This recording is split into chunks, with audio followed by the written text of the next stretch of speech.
салому алейкум бародарон ва хоҳарони азиз, хуш омадед ба канали Ҳамнаво. Бо шумо ҳастам Али Акбар. имрӯз як мавзӯи ҷолиб гирифтам ки акнун ҳамаи мо фақат як мавзӯъ қатибрем намеша. Барои ин мавзӯъна иваз кардем ва хостем якҷоя камтар тамошо кунем, фикр кунем ва тамошо кунему, лаззат барему, хурсандӣ кунем ва вақти худро хуш кунем. Барои ҳам чӣ кор мекунем? Якун дар видео лайк мемонем, видеоро дар имотон подлица мекунем, баъдан мешинем ба ҳазур ҳам гуфти гапу видеои замонавӣ, ҳам видеое ки фикр мекунем, видеое ки хандаовар аст, ҳамаша якҷоя мебинему, ҳаловат мебарем. Бо мо бошед, мегзарем ба видео. Компютер маро биёрен. Хуш. Якум видеои мо чӣ мешавад? Якум видеоро ҳозир мебинем. вақте ки дар роҳҳо меравем, мисол дар роҳ меравем ва ҳамон паласҳое ки сафед астай, мисол ай душанбе сар мекунем то фарқора, ё ки ай дигар шаҳрноҳиҳо ё ки дар хориҷа бошем, яъне фикр мекунем ки чӣ хел мекава бошанд ҳамин сафедоро ҳам хел шокка қатъи мисол мекунанд, мераванд, чӣ хел мекунем. Ман ҳозир видеоша барои ҳамин мемонам, тамошо мекунем, якҷоя мешинем, тамошо мекунем. Хуш. чӣ ки мебинем дар видео, ин як аппарат ҳаст, яъне аппарат дар мошин пайваст кардагие ва ранг пир мекунанд, краска яъне пир мекунанду як хат қатъи рост худаш меравад то чанд қайра бугӯй, то краска бучида наша.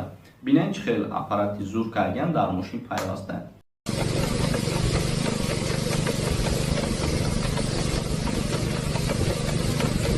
ҳамин хеле кардагиам ки мо мисол ҳақиқатш намегзарам. Беҳтарин ранги зард фурад зард, сафед фурад сафед. хуш, мегзарем ба видеои дигармон. чӣ хел ки мебинем дар боронӣ, мисол ба кавои мошини мо чӣ мешавад?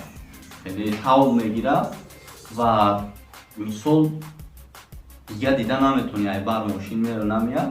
Барои ҳамин як ҳила кардагиам, дар ҳақиқат зур кардагиам, як клёнкаи хеле гирда кардагиам, мечаспонам дар ҳамон бакавой ва ба карта чиш мекунам, мечаспонамш, бигем чӣ хел ки дар телефонотон мемонем, ҳам хел мекунам ва аз болояш мекашам, ранги ҳамон мегирам, дигар рост дигар то зай, чӣ қадар ки бибинем об меша, пахташ қабул намекунад дигар ҳамон шиша. Беҳтаринае мошин дошта бошам, ман мегирам.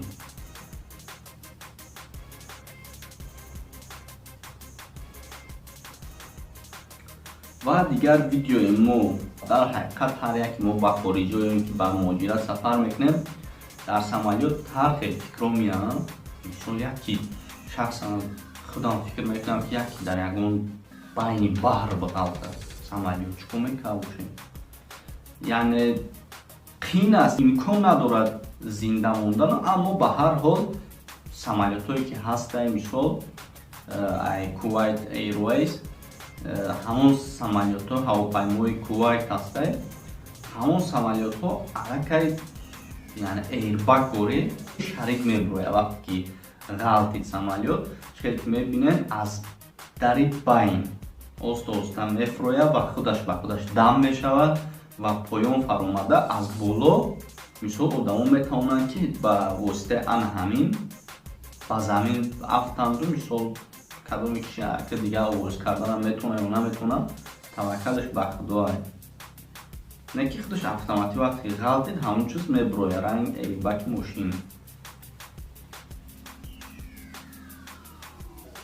ва дар куҷое ки ҳаста як гудаки хела майдакай ва скаменкаи гудакӣ мондагиам, медрояд, дарша мепӯшад, завадид мекунад, рост дига мошина худаш ҳай мекунад. албатта ки автоматикаи мошин инсона ба ҳайрат овард, рост дига худаш ҳай мекунад. аҷоиб.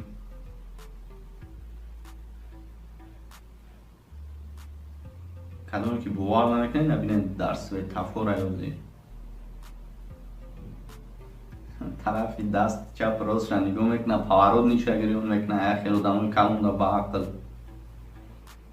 Остае ка бача талҳам кафт.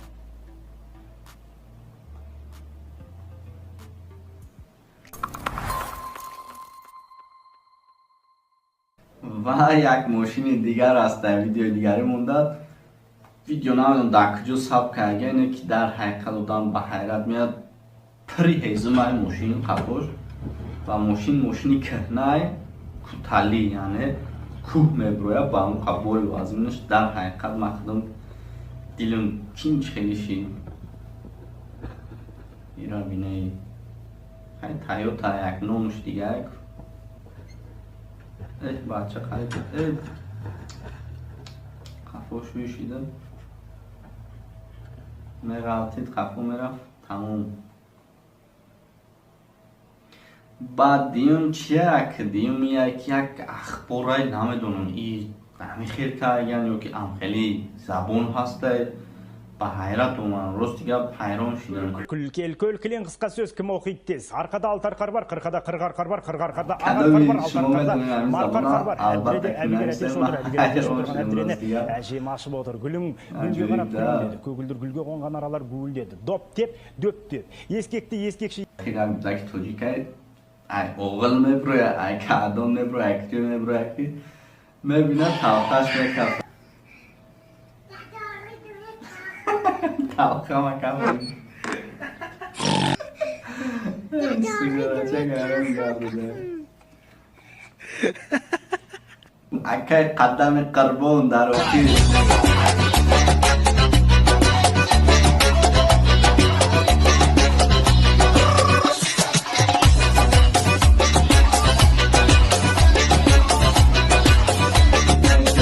زد یک قدم گام ندارم. خیلی ویدیو بود.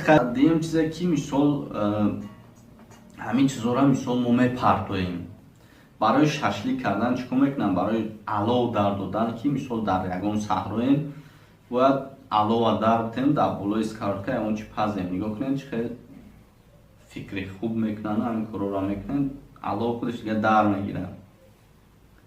و دیم اینش که برای سکاراتکا را موندن به حد یک کار خوب کردن دیگه خیلی غشت پشت نمیکنیدن. برای ششلیک کردن هم خوبه. تماشا کنید زور کردن. این فقط برای صحرا یعنی پیکنیک کردنه. و در کدام دولتی هست روز دیگه یک کم از کلون دولان در امریکا با فکرم شمال همین خیلی میپرتویش که انسان باورش نمیاد. Oh my god. و از همه چیز مهم در دهاتو یعنی در قشلاق‌ها را استفاده باید برن. یعنی چیزی که کدگیان در حقیقت آسانه. همین چیز ما هم کدام میتونیم مثال کدامی که شما مثال تماشا میکنید که هم خیلی هنر داریم ای آهن ای ول ای موتور ای دیگه چیزی یک جوسوس کردن کندر همون خودش آز زود میکفونش دیگه تاور تشه و فونا نمیکوبید. ببینید میمونه کندره بخود خیلیش میافتد میکو و از می نبرد میزنش کنده دو تمش همین خیلی زور کردن. و در آخر یک چیز دیگر رو گفتنیم که یک ویدیو دیگر میمونم قلف میشود کلیچه دیگه نمیابیم یا گم کردیم یا فراموش کردیم. برای همین ترجمه کردن قلف این کلید مون نیست. و اوهان ربو را میاریم یک چند تا خیلی گرده خیلی که در ویدیو خودتون دیدیم همون خیلی میمونیم ای طرفش میمونیم. وقتی که اوهان ربو که سخت میکشه ایشه بایش ای درون همون چرتیکه که مثال همون اوهانکی که میقپه همون قلفه همون را میکشه. وقتی کشی چیکار میکنه هوی میشه. یه هم برای ما فایدانو که فکر میکنم که صندوق در کار میشه. و یک تای دیگرش این است که کراسکه هست در بیتونو یعنی اسمین بلوکوی دیوالی دا میکنم کراسکه میکنم. بعد کراسکه دیگر با کوال میزنیش با چیزی میزنیش دیگر نمیریزه چپا نمیشه.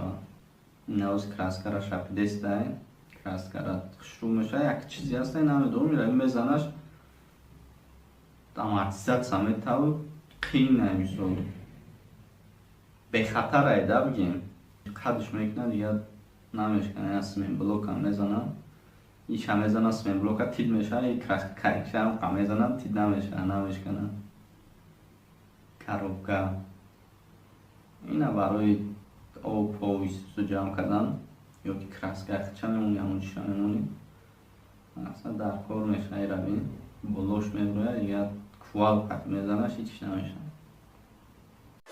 канали мо дар сомонаи YouTube ҳамнаво обуна шав ва аз видеоҳои нав бохабар бош.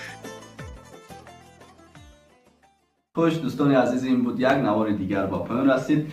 فکر میکنم که بسیار نوار خوب است و البته که این خیلی نوارها را زیادتر خواهین حتما با دستگیری شما میشد که ویدیو دا میبینید چند قدر لایک گرفت، چند قدر پراسموتر گرفت.